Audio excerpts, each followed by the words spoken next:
Welcome, everyone. It's Catherine Jelinek with the Skinny Platform. I am so excited today to get to bring to you Nick Sarillo, founder and president of the Trust and Track Institute, formerly CEO of Nick's Pizza and Pub.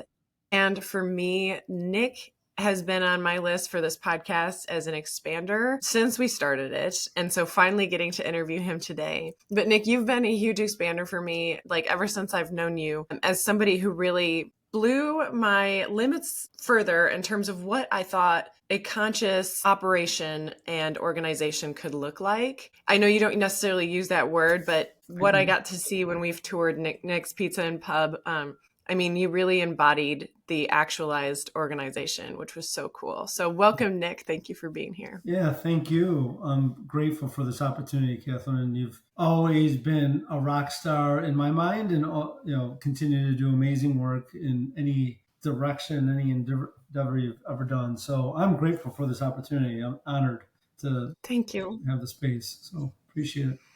Well, I'm honored to have you here. Just like, what would you call what you did? Like, what are the words that you used? Is it for the operation, the way that the culture was so deeply embedded? It's beyond words like operation and culture. And we'll get into sharing examples so everybody watching really knows what we're talking about. But in your language, what was that secret sauce that you brought to Nick's Pizza and Pub?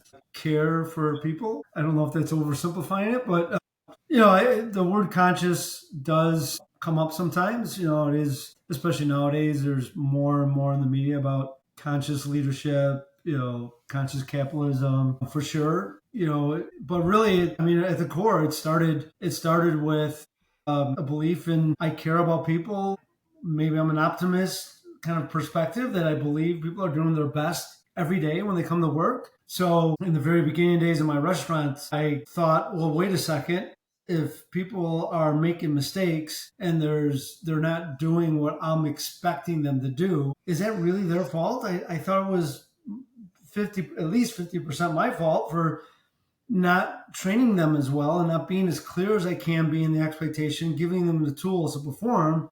So that's why way back, a year or two into my restaurant business, I started to think about how do I do two things. One, share the financials so that the team understands how we're in this together. Profit is how we all get paid. And then the other was, how do I train them better? I didn't really wasn't so sophisticated to know language around, purpose and values and culture and those things. But I started digging into books and learning and reading and doing everything I can to make a difference and create a meaningful place to work. That was also like within me, that was driving my seeking, I guess you would say, right? To improve the culture.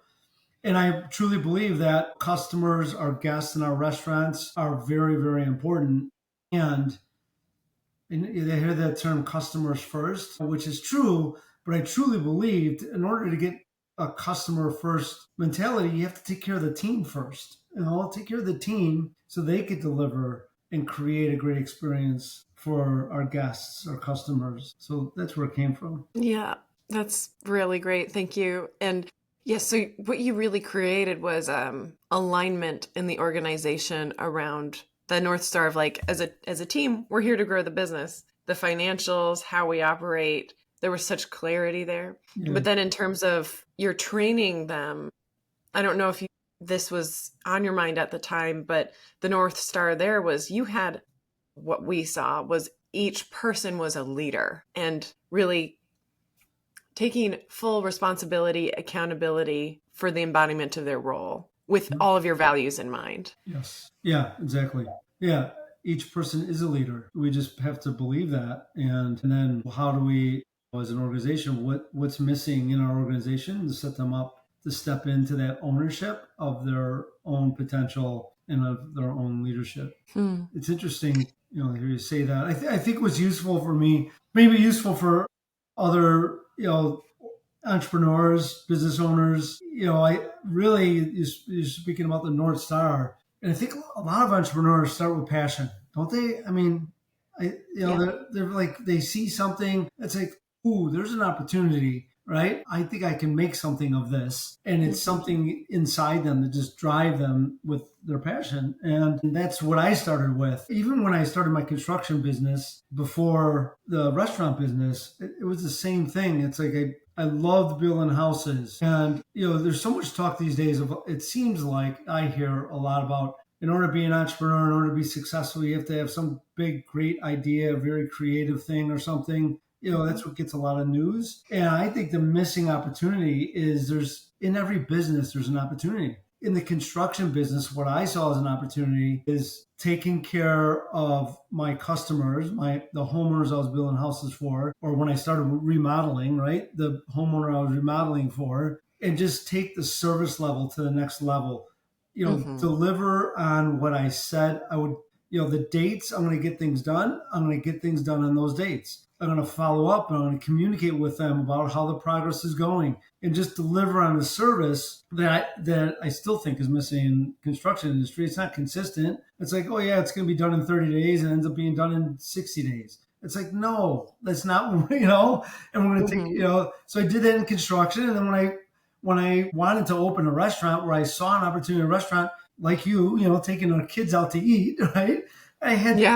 too many bad experiences, back to back experiences. And I'm like, wait a second. I grew up working in my dad's restaurants. It doesn't have to be like this. So, I mean, I opened a pizza joint. There's a gazillion pizza joints. The difference was I saw the opportunity about hospitality and service and taking care of treating the kids like first class citizens, not like a bother. Yeah. And I took that. Thank you. Yeah, right. So again, it's an industry that's all over the place, but I found as an entrepreneur, I found an opportunity within that industry. And what I also did with that opportunity was not just, what I saw with the guests and what I could deliver with my product, but also with the team. I guess being a part of my dad's restaurant business and seeing other restaurateurs get burned out or be addicted to drinking or something, right? It was just it's a hard business. My eyes were pretty open to that, and I was like, okay, this is not. I'm not going to let that happen to me.